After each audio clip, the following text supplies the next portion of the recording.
What's up, guys? My name is Matt, and welcome to behind the scenes of the Sonic Adventure 2 Battle Finale. So, right here, we're in Sony Vegas Pro 10, which is what I use to edit 98% of my videos. I do some stuff in Cinema 4D, After Effects, and I'm starting to use Premiere Pro now for a lot of my HG stuff, but that won't be for a while anyways, as I'm doing Wind Waker next.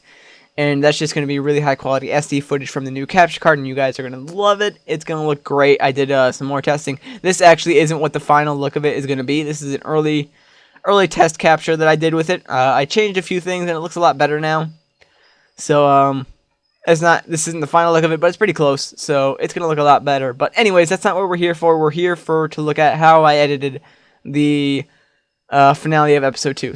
Or the part 2 of the Sonic Adventure 2 Battle Finale. So this is the entire finale right here in this timeline. From here to the beginning is part 1, and then from here to over here is part 2.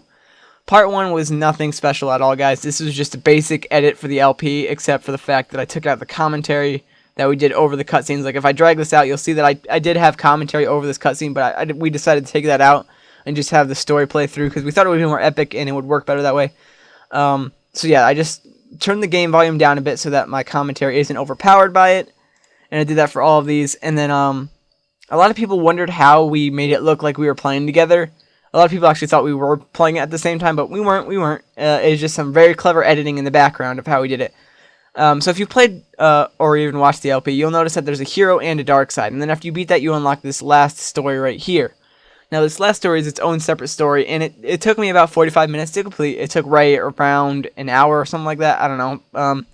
But I just played through and commentated through the entire thing. Ray did the same thing. Then he took his two clips of his commentary and all his gameplay and sent it to me. Then I had the task of mixing his gameplay and commentary, or taking his gameplay and commentary and mixing it in with my footage to make it all smooth and look like it would if you were actually playing the game. So that was actually a pretty easy task, to be honest with you. It didn't take too much effort to do. It was the simple stuff that really sold the effect, I think. And as you can see right here, this is how I faded it. I faded in off of my clip into Ray's clip. So you'll see right here, that's my Skype, ignore that.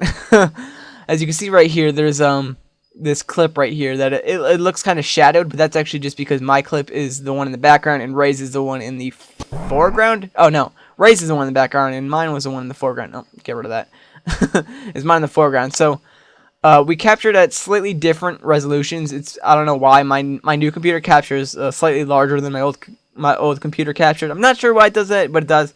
So I just faded it off to really, and it's only like over a 2 or 3 frame span, so you can't really even see it difference. But I just faded it in to make it look abrupt, or make it look less abrupt than it is. And I pretty much did that for the entire first scene.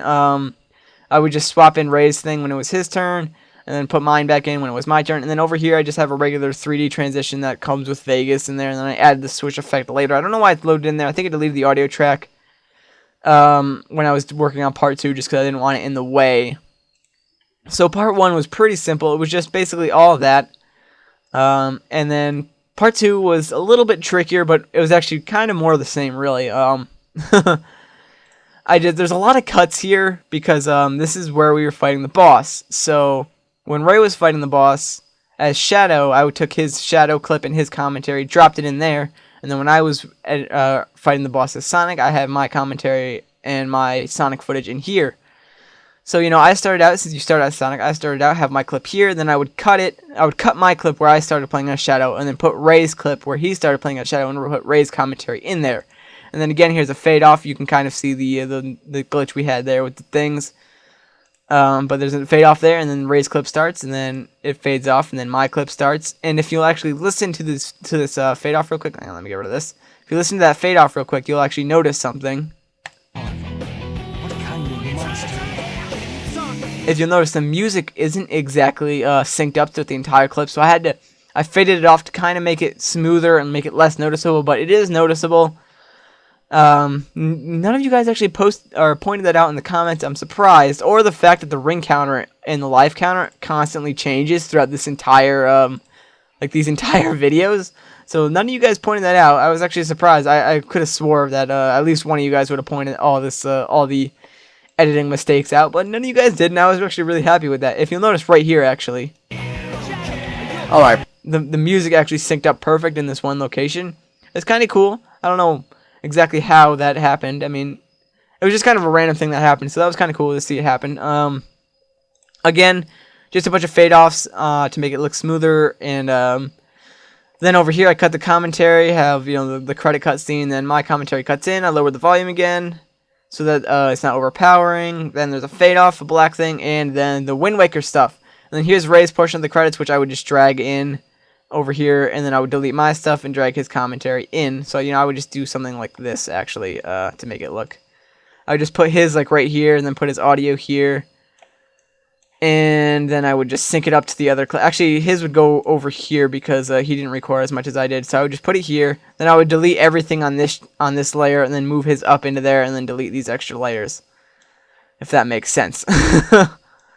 So I'm just gonna move this back over there. And that's pretty much how I edit the finale. I'm not sure, I didn't really go that in depth with it, but this is just kind of how I work and how I do it in Vegas. I mean, I've been working in Vegas for like 3 years now, actually, so I do things really fast and without even thinking about it half the time.